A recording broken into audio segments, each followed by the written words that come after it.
It started well, even before the first whistle. Stuart Michalek didn't appear for the Jets, Sandy, and there was a bit of consternation on the sideline. Gary Van Egmond asking, or rather demanding, Matthew Breeze, the referee, that he be allowed to play Noel Spencer. There was all sorts of confusion, even before the game kicked off. It was a bizarre situation. We were doing some quick calculations and realised that Newcastle only had 10 players on the field, which was a theme that was to re-emerge in a key sense later in the game. But before Matthew Breeze had started the match, we'd realised Michalek hadn't taken the field. It emerged he had a stomach bug, and they made the change for Noel Spencer. Well, this is the goal that gave Newcastle the lead at half-time.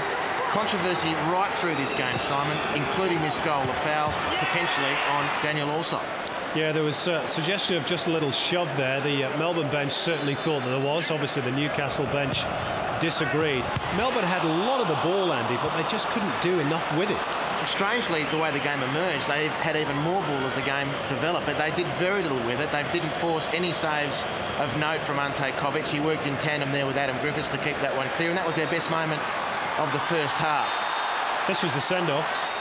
Well, there's no doubt, in my mind, it should have been a foul in the first instance for Pantelides, but when the referees wave play on, that is a clear elbow, a clear red card. It'll be 2 games straight, with the potential that a tribunal might give him a heftier penalty. The funny thing was, though, it didn't change the pattern of the game. It was still Newcastle sitting back, Melbourne with all the ball, but this was, I suppose, bound to happen at some stage if Melbourne didn't get back on level terms. A mistake, a breakaway, 2-0, thanks, good night. Well, Joel Griffiths had a chance 30 seconds earlier to give them the second goal. He didn't take it, and Roddy Vargas put another one on a plate via Mark Bridge. There's the giveaway from Rod Vargas.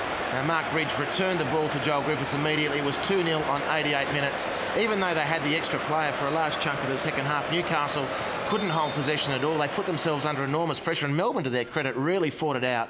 But in the end, they weren't good enough, and on balance through the game, they really didn't show a lot going forward to warrant the points tonight. OK, here are the stats, the attack stats. Melbourne, 13 shots. The Jets, 11. Ante Covic didn't have an awful lot to do, though. 27 times the Victory got inside the Jets' penalty area to 12 by the opposition. 7 shots on target in total, but there you go. Just the one shot having to be saved by Ante Covic, the Jets goalkeeper. It was, as Gary Van Egmond was lamenting earlier on in the week, his team's inability to win ugly. They certainly did that tonight. It's the case almost of be careful what you wish for. He wanted his team to grind out a result. They had the extra man, and it was looking very dodgy for a long period in that second half, notwithstanding the fact that Melbourne really didn't threaten a goal. But it's going to be a very difficult night for Van Egmond to sleep. He's expended enormous emotional energy on that bench trying to get his team home.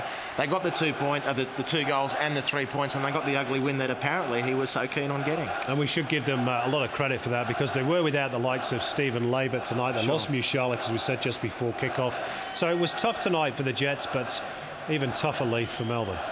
Fox Sports News on Channel 513. It's on all the time.